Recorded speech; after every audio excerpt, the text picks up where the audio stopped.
Hi, and welcome to this live reading from Stand Your Ground by A.J. Ullman, and this is presented by Itsy Bitsy Book Bits. Chapter 1, The Shooting. On May 14th, I shot a man. Not that he didn't deserve it. He did. I deserved it too. But looking back now, what I said to myself after dinner just a few hours before seems so banal. The kind of offhand comment you make when a cliche works better only because of your laziness to form a better phrase. But here is indeed what I thought to myself after that dinner. I killed them both, no question.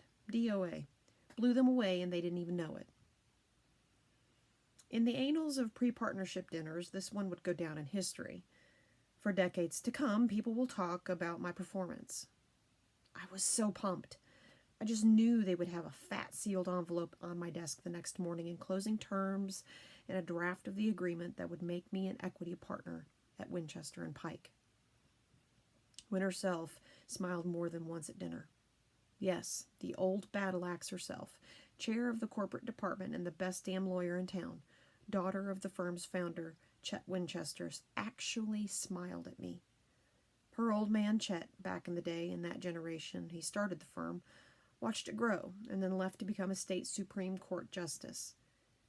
He turned the reins over to his daughter, who became the gazillionaire. I presumed Wynne got the greed from her maternal side of the family gene pool. I never ate much at these office affairs. The best advice I got about interview dinners came from my aunt. January said, "Always order something you can't spill all over your dress. Or your suit. A black cocktail dress tonight, though. To remind Wynne of what she used to be and Bill Pike what he might have had years ago if he were younger. I were older and he wasn't my boss." I also followed January's advice not to drink any alcohol at these events either. So much for the cocktail dress, even if the bosses were drinking. "That Binkley case," Pike said. "I have to admit, I was worried after Porter Rule 11'd you and you lost. Not one of my finer moments getting sanctioned by the judge, but it had a purpose. Two, actually. Still, you shrugged that off and won the largest judgment in Judge Sorger's courtroom ever. That was the largest fee the firm received last year." Wynne didn't have to remind me. "I'm happy the firm did well on that case, that you gave me room to run with it. What I wanted to say but didn't was that my job is not just to make you money. I give voice to the unheard, and I listen to those people you never want to hear from. I hope you appreciate the bonus the partners voted to award you last year. Beyond Binkley, you have made your worth known to all of us in management." After schmoozing the requisite time with Winchester and Pike, I excused myself and went back to the office. In my sanctum, the place where I spent more time than anywhere else in the world, I shucked off the dress and heels, crammed them into my tiny closet, and changed into my riding gear. I grabbed my bicycle from the hooks on the wall and took the elevator down to street level. What a beautiful night for a ride home. I left the book bag under the desk. No need to work tonight. I might just call easy instead and have a deferred glass of wine, the one that I passed on at dinner.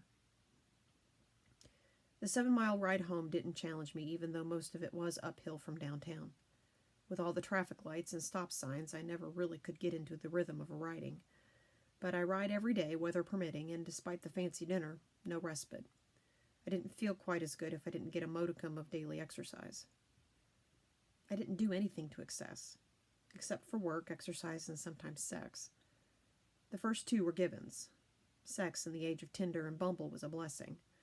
My dating life was like a smorgasbord.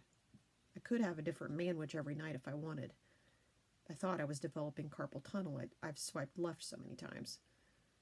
I didn't have time or the inclination for a relationship, but there were times I wanted a good romp in bed.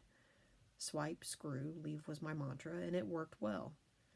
I didn't need a post-coital lecture on art history or Marxian economics. Maybe Keynesian priming the pump economics, but I figured all the pumping had already been done in bed by that point. Like-minded hot men took care of my wants and desires, and then no burdensome goodbyes or ghosting. I didn't have to drag them to any firm functions. What would Winchester or Pike say to some strapping ditch digger, fireman, or towering steelworker? Nice ass? I could just see it. Then I met Ezekiel Havoc on Tinder. Where else? Known by his close friends as Easy, he filled the perfect niche in my life. He is good in bed. That's obvious. He's great eye candy. He has a college degree, and he can talk. On top of all that, he's a jazz musician. He is perfect for the firm Christmas party or whatever function a man was needed at for a single associate at the firm. Everyone assumes he is my boyfriend when he is really somewhere in the overlaps of a Venn diagram of boyfriend, and boy toy. Firm folks would never know. Starting my ride, I smiled. Definitely. When I got home, I would call Easy to see if he could come over and service the newest partner's needs. When I got to Jefferson Park, just a mile and a half from my office, my gut tightened a little, remembering. By reflex, I patted the little pouch I wore on my belly. Last week, when I rode through, Octavius Mingo hailed me over. He told me something to the effect of, "You leave my boy Javon alone. Oh, and Miss Fox, I see you round here again. You'll be wiping that snide-ass grin off your face." Fuck him. It was a public park, and I rode through every day since then, seeing neither hide nor hair of that crazy Mingo fucker. But tonight he was there. Not with his homies, and certainly not with Javon. Just me and Mingo under the high noon sodium arc lights of Jefferson Park. 11 p.m., the place was deserted but for the two of us. In that moment, when your back is against the wall and it's fight, fly, freeze, or fawn, you rarely know what you're going to do. Will you stand your ground or beat a path to the exit? DOA? It takes 4 seconds to get off 6 rounds, and a few more for the 7th. That one precision aimed.